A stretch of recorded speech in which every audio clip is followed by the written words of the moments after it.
I was asked to say a few words today about succeeding in a new workplace.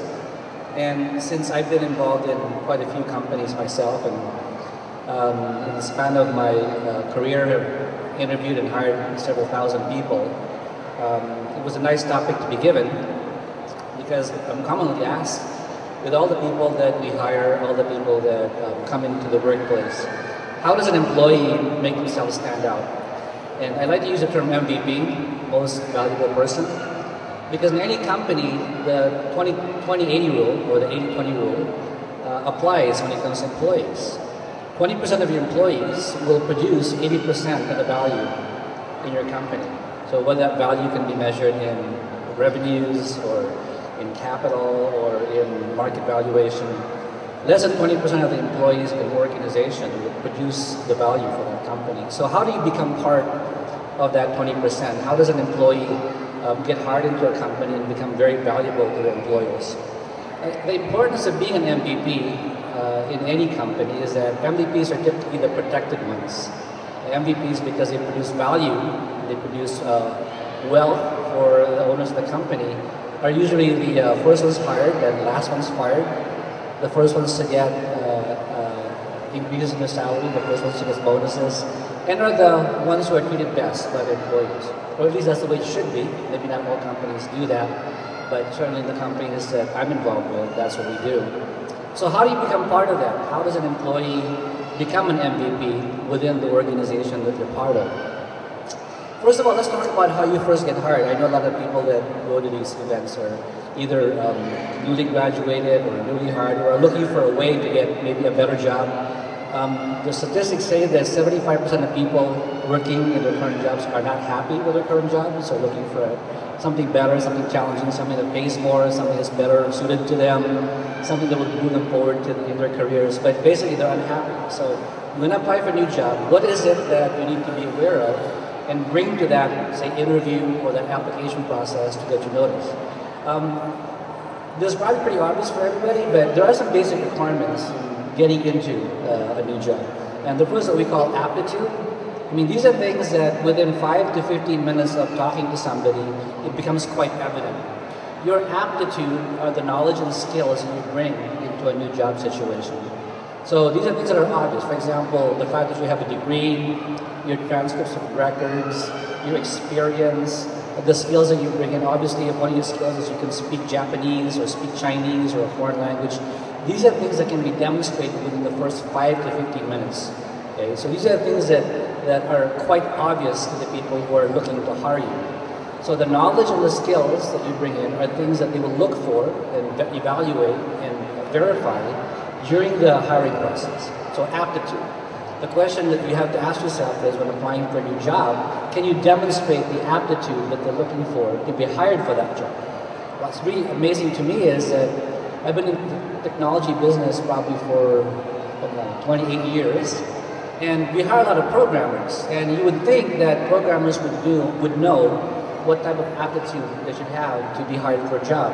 And yet, year after year, even today, after all these years, I'll be interviewing a programmer applicant, an applicant who is wanting to acquire a programming job, and ask them, so how would you rate your programming skills on a scale of 1 to 10? And I say, oh, I'm just average.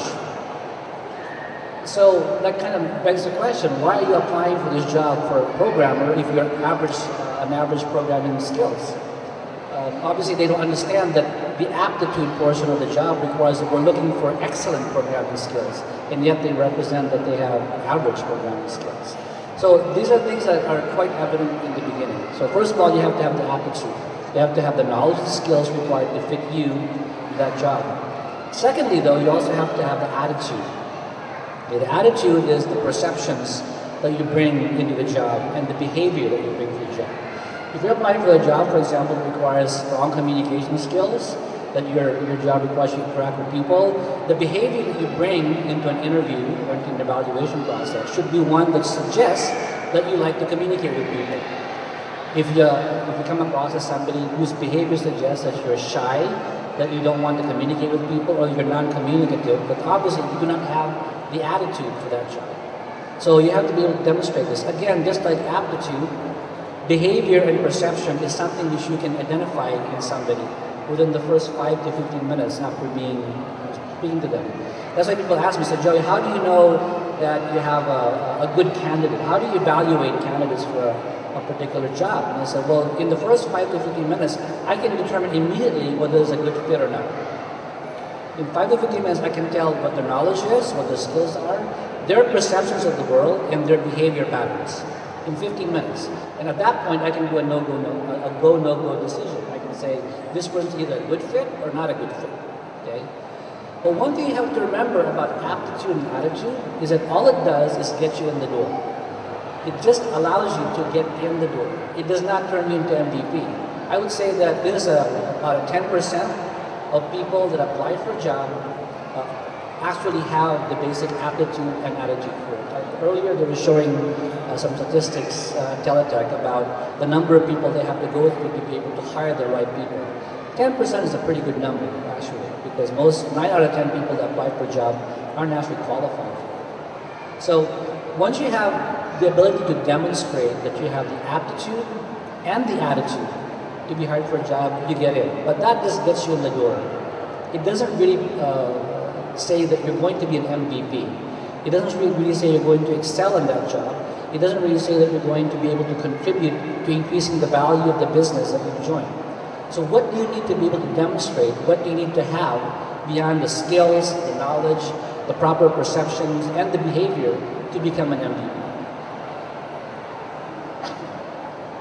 So let's talk about MVPs and why they're so important. And I've worked for many years, more than most people here, and I can probably count on 2 hands the number of people that has worked for me that have made a significant impact on the business.